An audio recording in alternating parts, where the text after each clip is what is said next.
하나님, 우리가 이 시간 마태복음에 기록된 주님의 말씀, 주님의 가르치심을 함께 읽으며 함께 들었습니다. 우리가 기도를 알기를 원합니다. 기도하게 되기를 원합니다. 기도하며 하나님과 연락하기를, 하나님께 연결되기를 원합니다. 계속해서 이 말씀 묵상할 때에 성령께서 우리로 깨닫게 하시고 또한 깨달은 바에 순종케 하여 주시옵소서. 예수 그리스도의 이름으로 기도하옵나이다. 아멘. 2017년 우리 교회의 표어가 무엇이죠? 네. 한마디로 하면, 한 단어로 하면 기도. 표어로 하자면 모든 일에 기도하자. 우리가 좀 더 기도에 힘쓰고 기도를 통하여 하나님을 만나고 기도로 삶이 변화되는 그런 한 해가 되기를 원하며 기도를 우리 교회의 표어로 삼았습니다. 근데 기도가 신앙생활을 오래 하신 분은 오래 하신 분대로, 이제 시작하신 분은 이제 시작하신 분대로 쉽지가 않아요. 또 어려워요. 무엇보다도 또 때로는 힘들어요. 이런 분이 있습니다. 기도를 하는데 어떤 분을 보니까 쓰는 단어나 구어체, 옛날 말들을 쓰면서 또 표현을, 지금 우리 표현이 아니라 예전 표현을 쓰면서 하시옵소서, 또 우리 교회사 오래 하신 분들이 알고 있는 용어들 있죠. 그런 용어들을 쓰시면서 하는 용어를, 기도를 듣고 나니까 나는 그렇게 못하겠는 거죠. 그게 무슨 의미인지도 잘 모르겠고, 어떨 때 무슨 표현을 써야 되는지도 모르겠고, 그냥 말하듯이 하는 내 기도 다른 사람이 들을까봐 부끄럽기도 하고, 그래서 기도하기 힘들다는 분도 있고요. 또 이런 분도 있어요. 한때 우리 한국의 교회가 통성기도, 방언기도가 아주 뜨거웠었습니다. 한국민 자체가 이게 이 역사 속에서, 문화 속에서 한도 있고 뜨거운 열정도 있고 감정도 있고 해서 그게 신앙생활에도 그런 방향으로 표현이 되지요. 여러분, 사도 바울이 사역했던 그 많은 교회들 중에 이 방언의 문제 때문에 진지하게 토론했던 교회는 고린도 교회 한 교회입니다. 다른 교회는 또 다른 교회대로의 기도와 신앙생활의 모습이 있었습니다.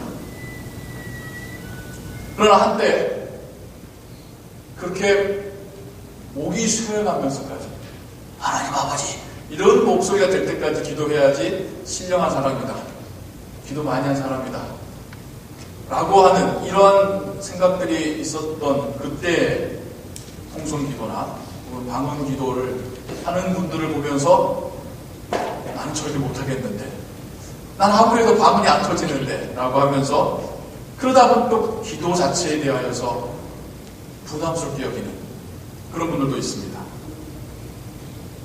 또 이런 분도 있어요. 신앙생활 꽤 해서 기도해야 되는 거 압니다. 기도가 필요하다는 것도 알아요, 본인이.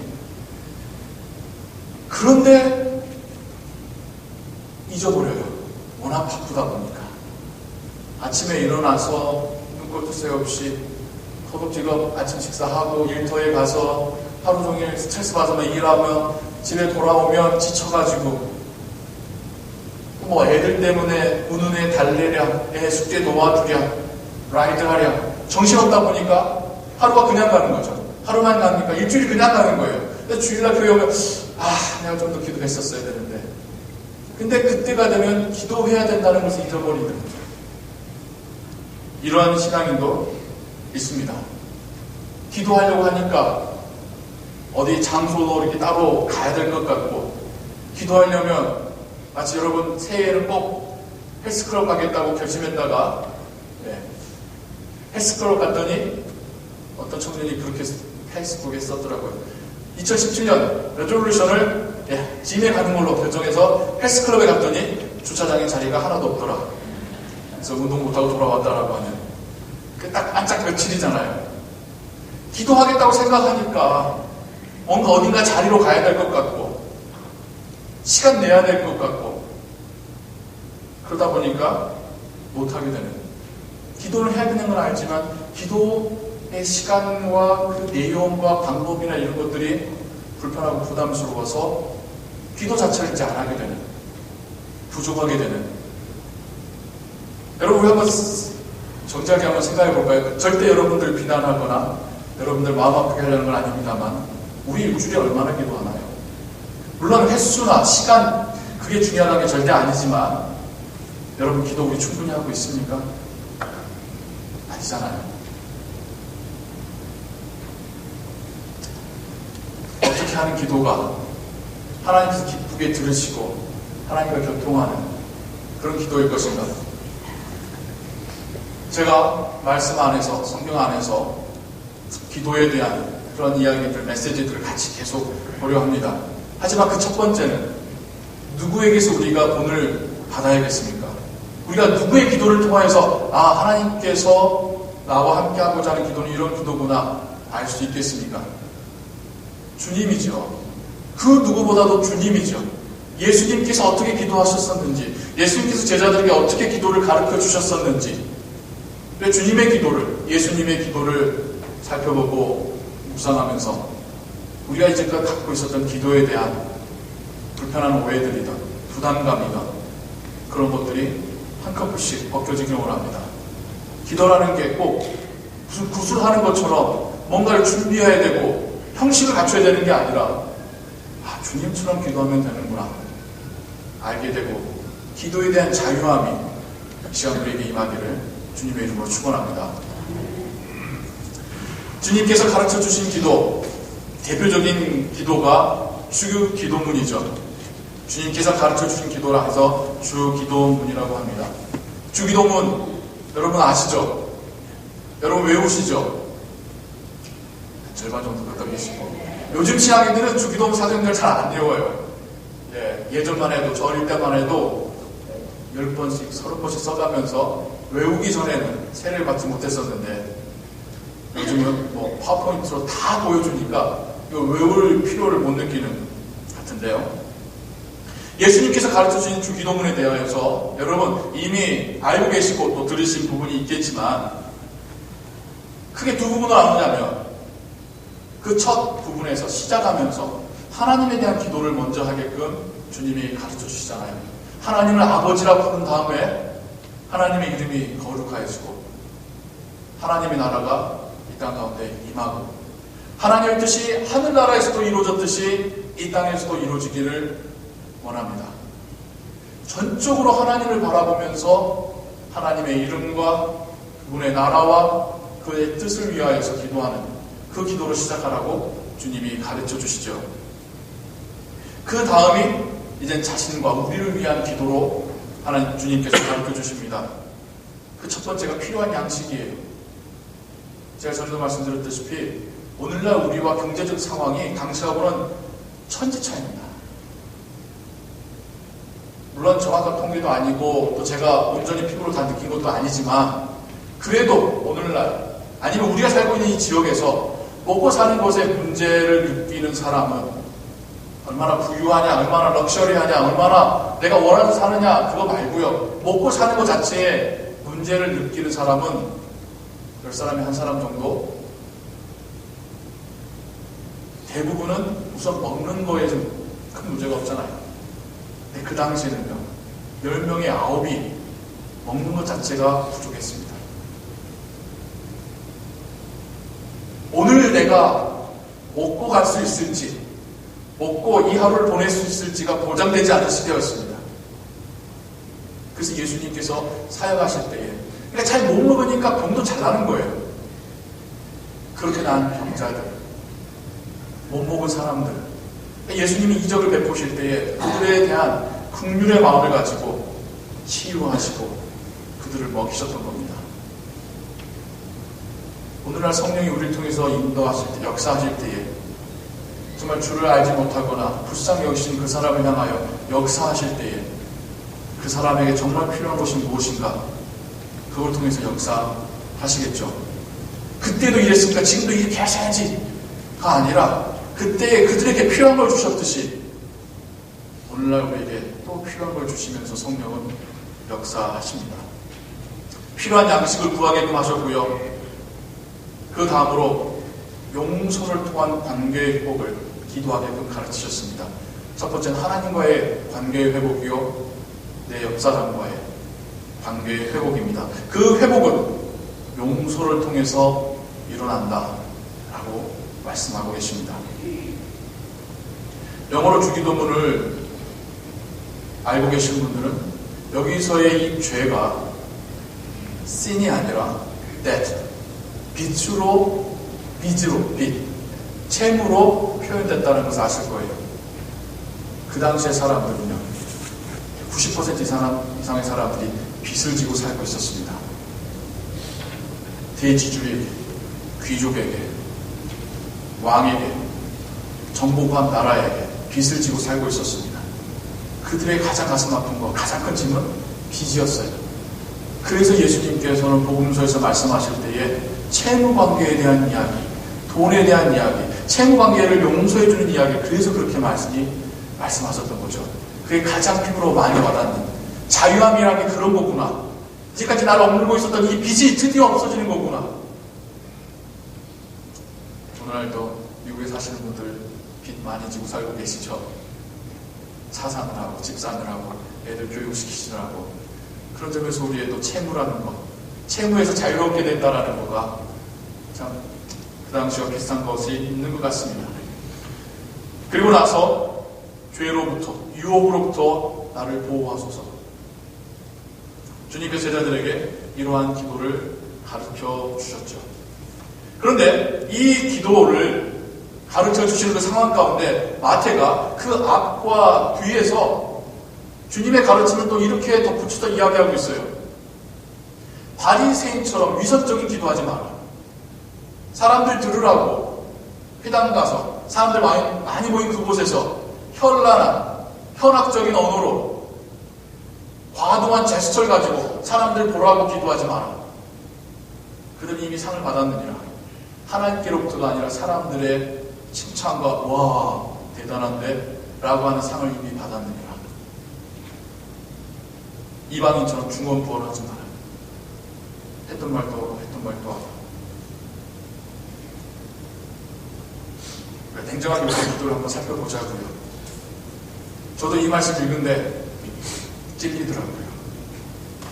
하나님께 기도하는데 아이가 애걸복걸해요. 애가. 저는 제 아이들이 저한테 막 애걸복걸하고 짜증내고 막 이렇게 쪼르면 되게 짜증나거든요. 그러지 좀 막 그냥 똑바로 차분하게 말해. 그래도 들어줄 텐데 왜 찡찡대? 라고 하거든요. 근데 우리가 그렇게 기도하지 않습니다. 우리의 문화가 그랬었는지, 우리의 역사 속에서 우리의 그 결핍의 그 삶이 그렇게 우리를 만들었었는지 모르지만, 여러분, 우리 기도할 때에 하나님께 찡찡대면서 기도하지 않습니까? 했던 말 또 하잖아요. 들어주시지 않는 것 같았으니까. 나한테 내 속이 시원할 때까지 또 하고 하는 중언부언의 이야기에는 그런 기도도 들어갑니다. 우리 한번 이렇게 생각해 볼게요. 정말 우리가 하나님을 영광의 신으로 정말 들으시면, 그분이 원하시면 그 어떤 일도 이루실 수 있는 능력의 신으로, 그 신을 내가 내 평생에 한 번 대면할 수 있는 그 찬스로 만났습니다. 그때도 우리가 찡찡대면서 이야기할까요?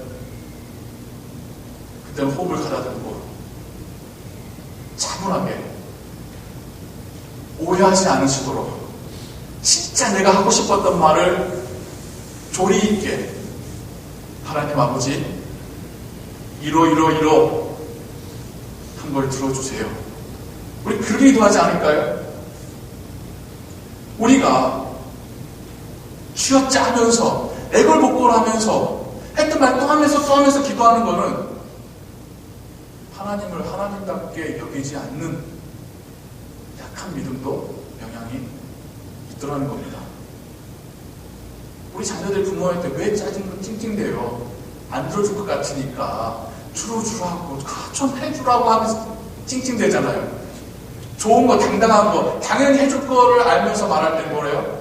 차분하게 엄마 그거 나 필요해 라고 말하지 않습니까? 우리가 하나님과 기도할 때도 우리가 어떻게 하나님을 인식하면서 기도했었는지를 한번 생각해 보자고요. 주님은 제자들에게 그렇게 기도하지 마라 라고 말씀하셔요. 하나님을 아버지라 부르고 아버지에게 이야기하듯이 그렇게 기도하라는 겁니다. 더불어서 주기도문을 가르치신 다음에 곧바로 하셨던 이야기가 주기도문 안에 있는 이야기인데 한 번 더 하셔요. 용서를 이야기하셔요. 네가 용서해야지 용서받을 것이고 네가 용서 못하면 너도 용서 못 받을 것이야. 물론 예수님은 당시에 예수님이 가르치셨던 제자들이나 모였던 군 중에 많은 이들이 무학자들이 많았습니다.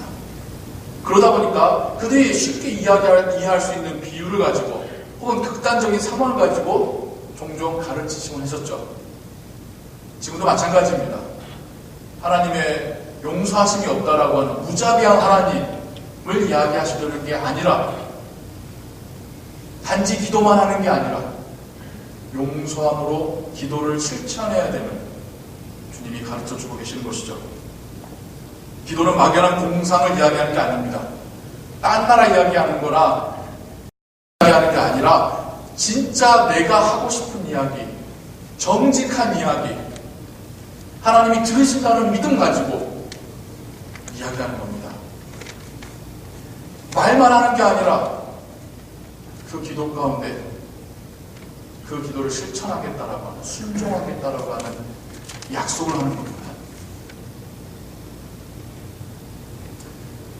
복음서에 예수님이 하셨던 직접적인 기도가 몇 가지가 있습니다. 여러분 복음서를 기회 있으면 한번 다시 보세요. 어디에도 오늘날 우리가 하는 식으로 주님이 기도하시지 않았어요. 주님의 기도의 문들을 보면 너무나도 차분하고 너무나도 진실되고 하나님의 뜻과 영광을 위해서 먼저 말씀하시고 심지어 하나님이 당신의 뜻대로 하지 않을지라도 하나님의 뜻이 이루어지길 원합니다. 마지막 겟세마네의 동산에서 그전까지는 주님이 어떤 기도를 하셔도 그 기도에 하나님을 응답하셔서 역사도 일으키시고 먹이시고 보호하시고 하나님의 뜻을 알려주시고 예수님에게 평안 주시고 담대함 주시고 사단을 물리칠 수 있는 힘을 주셨는데 겟세마네 동산에서만큼은 주님이 괴로워하며 땀을 피 흘리듯이 기도할 때에도 그때만큼은 하나님이 응답하지 않으셨어요. 그런데 주님은 그 기도의 마지막에 저의 뜻대로 하지 마시고 저의 원대로 하지 마시고 아버지의 뜻대로 되기를 원합니다 라고 기도하셨습니다. 그게 주님의 기도이고 제자들에게 보여주신 기도이고 우리에게 가르쳐 주시고 명령하신 기도입니다.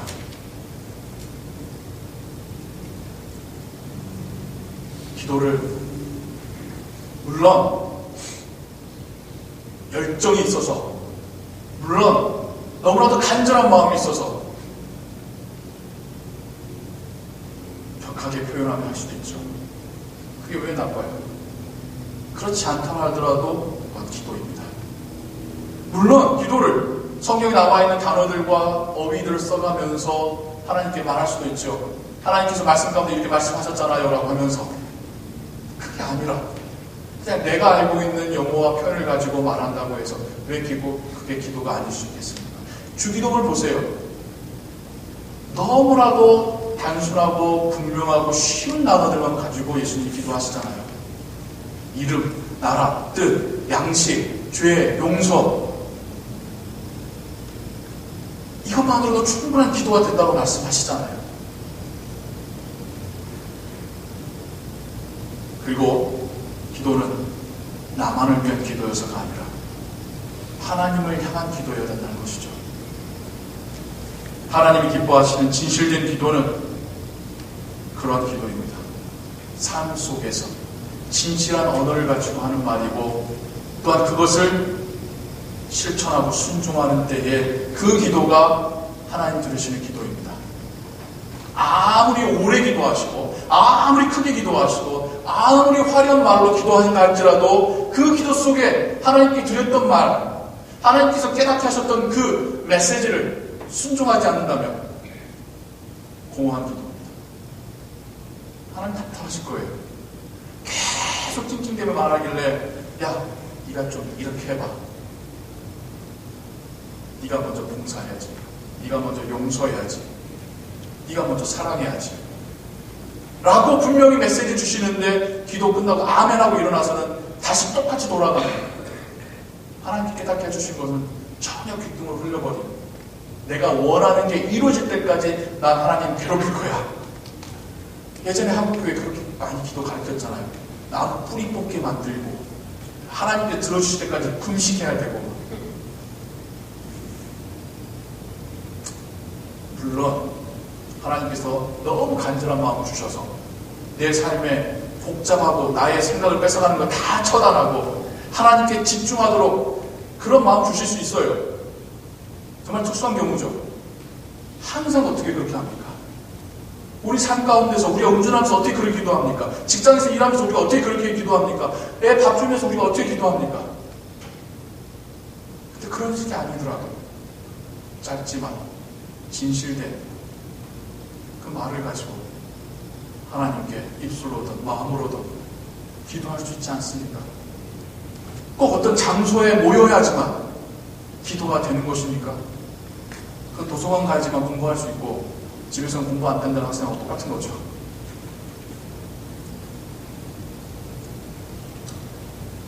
기도가 우리에게 필요하면 아무리 강조해도 부족합니다. 기도는 우리가 신앙이 다워질 수 있는 순간입니다. 우리가 눈을 뜨고 있는 한 우리 눈에 세상의 물질이 보이고 광고가 보이고 세상의 유혹이 보이고 우리 두 눈 뜨고 있는 한 우린 신앙적이기가 힘들어요. 신앙의 사람들도 그들이 신앙적일 수 있었던 이유는 잠시 눈을 감고, 꼭 눈을 감아야 되는 건 아닙니다만 세상으로부터 자신을 차단하고 하나님께 집중할 수 있었던, 하나님의 뜻을 묻고 그 뜻을 깨달을 수 있었던 기도의 시간이 있었기 때문입니다. 종교개혁자들이죠. 여러 모양으로 하나님 나라를 위하여서 귀하게 승리하셨던 모든 주의 종들이 기도하는 시간을 통하여서 그들의 신앙이 회복되어지고 결단하여지고 하나님께서 채우시는 은혜, 담대함, 기쁨으로 평안으로 채우시는 은혜를 그 기도의 시간에 누렸던 것입니다. 기도할 때에 죄의 유혹으로부터 우리가 잠시 멀어질 수 있습니다. 기도할 때에 감각적으로 살았던 우리가 영적으로 살아갈 수 있는 여지가 생겨납니다. 기도할 때에 우리가 세상 사람들과 똑같은 방향으로 살아가던 우리가 기도할 때에 하나님의 나라는 저쪽에 있구나라고 깨달을 수가 있습니다. 기도할 때에 세상이 줄 수 없는 평안을 하나님이 주시는 것을 경험할 수가 있습니다. 기도할 때에 그렇게 내 눈에 하나님 안 보여 했던 그 우리가 기도할 때야 비로소 하나님이 계시구나, 하나님이 그렇게 역사하고 계시구나 깨닫고 고백할 수 있습니다. 사랑하는 성도님 여러분, 기도를 어렵게 생각하지 마세요. 부담스럽게 생각하지 마세요. 짤막하게라도 진실되게 하나님께 여러분의 생각을, 마음을 말씀드리세요. 여러분 이야기만 하지 마시고 하나님 이야기를 해보세요.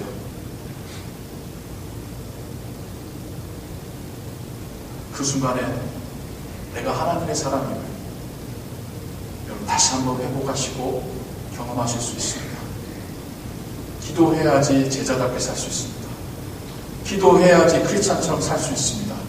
기도해야지 이 세상을 살아가면서 훗날 우리가 완전하게 누릴 하나님의 나라의 그 축복들을, 그 선량하고 선하고 아름다운 것들을 이 땅에서부터 맛보며 누리며 살 수 있습니다. 정말 올해 우리 교회 사역의 표처럼 교회만이 아니라 여러분들의 삶에서의 표가 되셔서 모든 일에 기도하시는 주의 제자 되시기를 주님의 이름으로 축원합니다. 기도하겠습니다. 하나님, 어떻게 기도할 줄 몰라 했던 제자들에게 주님은 기도를 가르쳐 주셨습니다. 짧지만 진실된 기도, 사람에게 보이려는 것이 아니라 하나님께 말씀하는 기도, 정직한 기도, 그리고 실천하고 순종하는 기도를 주님은 제자들에게 보여주셨고 가르쳐 주셨습니다. 우리가 이제 그렇게 기도하기 원합니다. 우리의 바쁜 삶 속에서, 너무나도 유혹이 많은 삶 속에서, 너무나도 우리의 마음을 흐트러뜨리고 뺏어가는 이 세상 속에서 정말 그 순간순간 하나님께 기도하며 살기를 원합니다. 기도할 때에 하나님께서 살아계시고 우리와 함께 하시고 우리를 지키시고 인도하심을 확신하고 고백하기를 원합니다. 기도의 삶이 되게 하옵소서. 기도하는 우리가 되게 하여 주옵소서. 예수 그리스도의 이름으로 기도하옵나이다. 아멘.